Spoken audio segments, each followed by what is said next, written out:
All right, so now we're going to solve log equations. In a couple minutes, we're going to solve log inequalities. You're going to see two types of equations. The first type, where there's only one log. The second type, where you have a log on each side. So, when you have only a single log, you want to isolate the log, and then you're going to use the definition of logarithms. The definition is when you rewrite it into its alternate form. So, for example, if I take number 1, I want to solve for x, so it's already isolated, so I'm going to rewrite it into its alternate form. Now I'm going to rewrite it a certain way.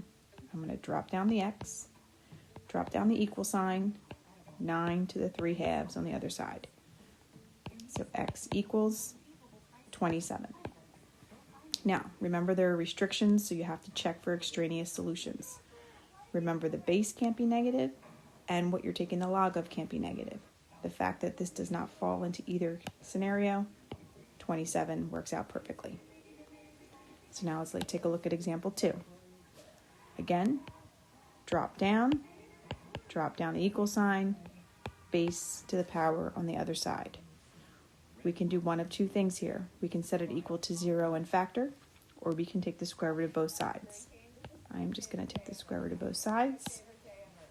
So x would equal plus minus 7. Check. Remember the base can't be negative, so since x is in our base, our answer can only be positive 7, not negative 7. Example number 3. We need to isolate. So I'm going to add 6 over to the other side first. Then once it's isolated, I am going to rewrite. Again, I'm going to drop it down, base to power, other side. Negative 7x minus 3 equals 81. Add 3. Divide by negative 7. Check.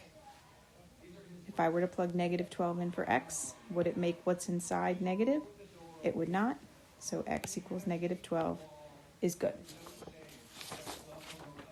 Okay, final example.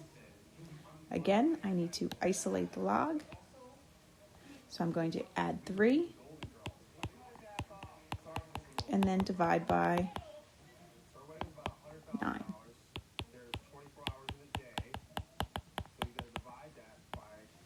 Now I'm going to rewrite.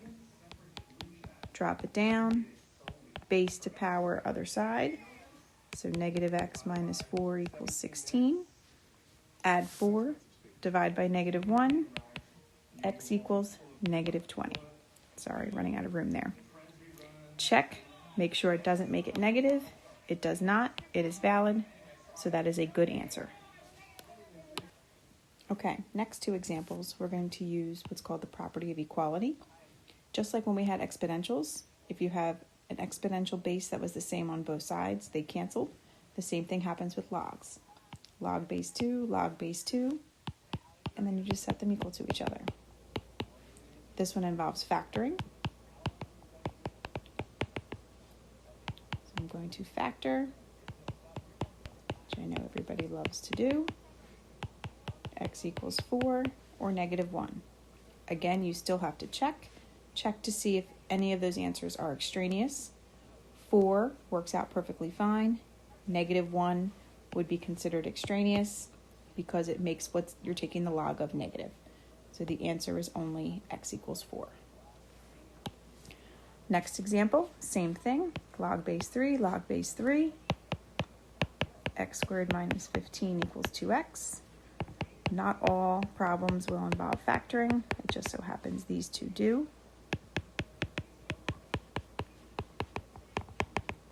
X equals 5 or negative 3. Again, please check. 5 works out perfectly fine. Negative 3 is extraneous. It is just a coincidence that the two negative answers were the ones that were extraneous. That will not always happen. So those are the basics of being able to solve equations with logs.